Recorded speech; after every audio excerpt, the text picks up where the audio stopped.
If you've been told the only way to manage a hiatal hernia is to take pills or get surgery, let me stop you right there. I used 4 simple steps at home to permanently reverse my hiatal hernia, and in this video, I'm breaking them all down for you. So the first thing we gotta do is look at what has even caused a hiatal hernia. One of the biggest root causes of a hiatal hernia is due to indigestion. And the biggest cause from indigestion is having weak or low stomach acid, right? We need that strong stomach acid to break down our foods all the way. But when our stomach acid is low or weak, our food can't be broken down all the way, and this causes that indigestion.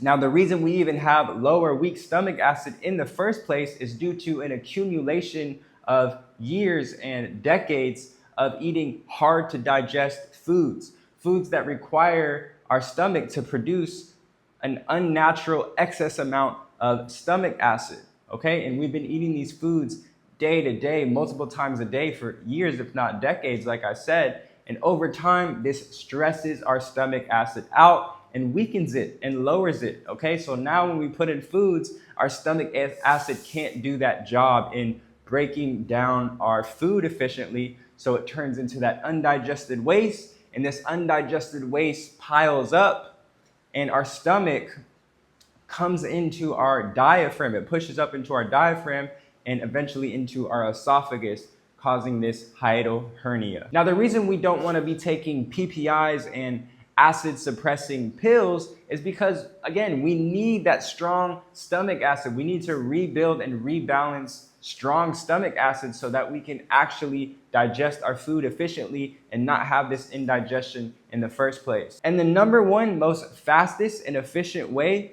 in strengthening and rebalancing and rebuilding our stomach acid so that we can actually break down our food and not cause more of this piling up into our esophagus is through our diet. So step 1, we want to be adding more enzyme-rich foods into our diet. Living digestive enzymes. I don't mean the enzyme supplements from the store that are dead and oxidized and heat treated. I mean the living activated digestive enzymes in our food, okay? Things like cucumbers, celery, lettuce, zucchini, carrots, bell peppers, things like this, okay?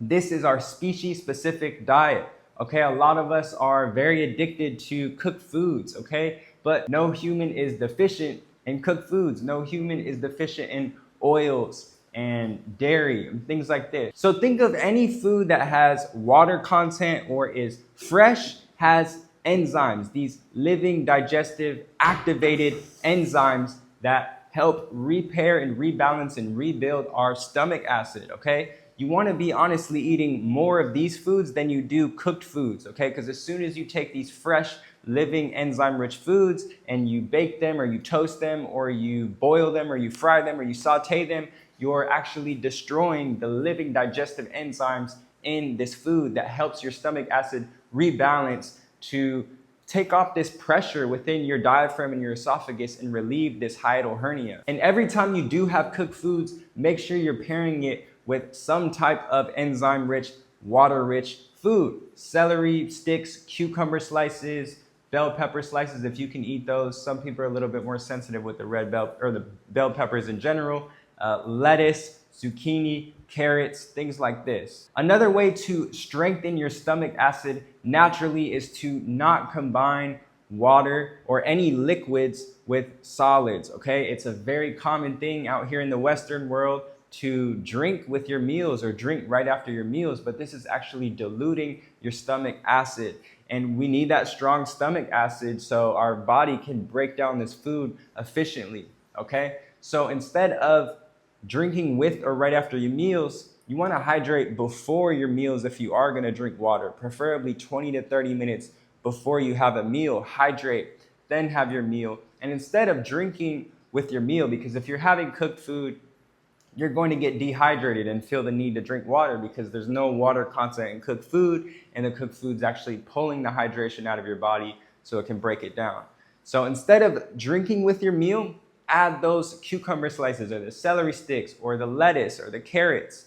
These are going to hydrate your body and provide your body with those living digestive enzymes that the cooked food doesn't have, And these enzymes essentially take over your stomach acid's role so that the enzymes break it down and your stomach acid doesn't have to do a lot, right? It can kind of reset and rebalance while the enzymes within the food can take care of that cooked food. So that's step number one, is we need to rebalance and re-strengthen our stomach acid through our diet, through eating these enzyme-rich foods. And we want to prioritize gradually getting to a point where we're eating more enzyme-rich, water-rich, fresh foods than we are cooked foods and snacks and breads and pasta and these dry, hard-to-digest foods that caused our stomach acid to become weak in the first place. And if you guys would like a full list of ingredients that you're probably eating every single day that contribute to acid reflux and hiatal hernias and what to swap them with, healthier, enzyme-rich, hydrating versions of them, you guys can check out my hidden reflux trigger list down below using the link in the description, completely free. Now, the second step in reversing a hiatal hernia at home naturally is to start prioritizing diaphragmatic breathing, also known as belly breathing. Okay, and what this does is it engages with your diaphragm muscle, which is our primary respiratory muscle. And by engaging with this our diaphragm, we're naturally strengthening it. Okay, and when we strengthen that diaphragm, we relax the hernia and allow it to be pushed down, because this is strengthening the gateway between your stomach and your esophagus. So first step in knowing how to properly breathe, right? This is how we're supposed to be breathing, through our nose. A lot of us are breathing through our mouth, up here in our chest, right? Tensing our accessory muscles, our shoulder, our neck muscles, and things like that. And this is putting us in a stress state. So we want to prioritize breathing through our nose and more slowly and more deeply and through our belly. So what I like to do is place a hand on my chest and a hand on my belly, okay? And at first, when you take a nasal inhale in, you might feel your chest pop out, okay? And that's normal, right? Most of us are breathing this way. We're not taught how to properly breathe. So we want to prioritize our stomach coming out, expanding while we're taking that nasal inhale in. We're expanding our belly, and this is engaging with our diaphragm, that primary respiratory muscle, okay? And on that exhale, we want to contract our stomach inward, right? As we're exhaling, stomach's coming inward, okay? Inhale in through our nose, outward, expand. Exhale. Diaphragm should come in, okay? And this might feel a little uncomfortable at first because your diaphragm's probably weak. A lot of us aren't engaging our diaphragm on a day-to-day basis, okay? But coming back to this just a couple times a day, seeing how you're breathing, right? Try to prioritize that expansion of your belly, breathing through your nose, right? As you just come back to your breath once or twice a day, maybe set a reminder on your phone, come back to your breath at this time.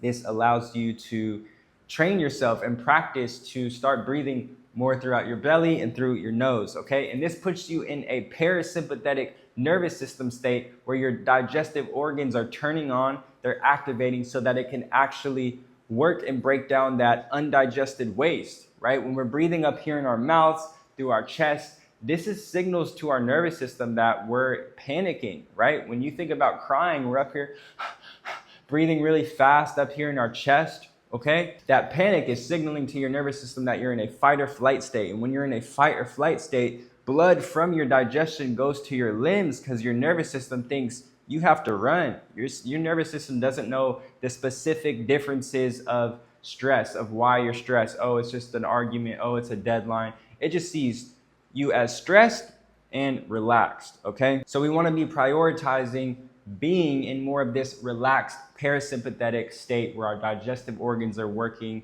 and activated and breaking down undigested waste. So that's the second step, is to start prioritizing diaphragmatic breathing so you can engage your diaphragm and strengthen that diaphragm to push the hiatal hernia back down. Now, the third step in reversing a hiatal hernia naturally is to lengthen your torso. so that the part of our stomach that is being pushed into our diaphragm can naturally come back down, okay? And you can do this by standing against a wall. Make sure you're nice and straight, your posture straight. And then we're going to put one arm up and we're going to put the other arm against our waist. And we want to just feel that stretch on this side. What we're doing is lengthening our torso right now, right? So that stomach has some room to kind of alleviate and come back down, okay? And just doing this for 30 seconds on each side, maybe 2 or 3 reps. And slowly back down. And then we come onto this side. We'll hold that for about 20 to 30 seconds. And you could do this 3 times on each side.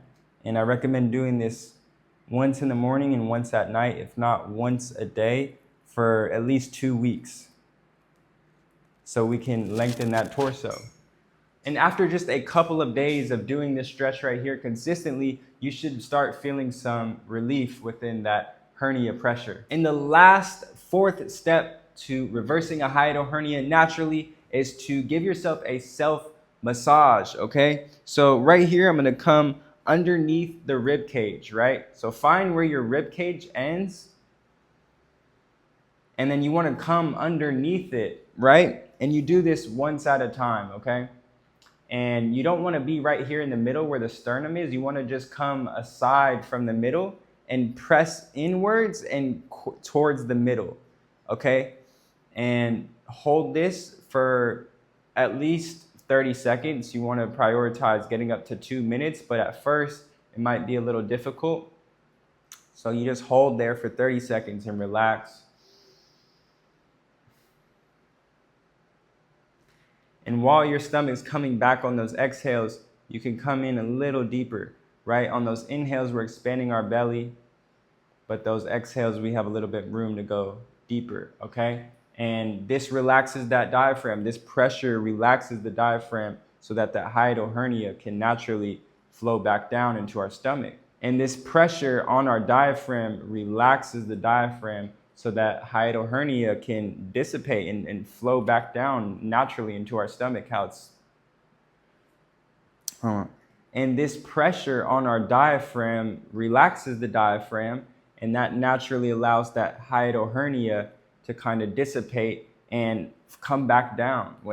And this pressure on our diaphragm relaxes the diaphragm and allows it to, and then you come on this side, under our rib cage, press in deep, and then towards the middle. Okay, and you just sit there with it.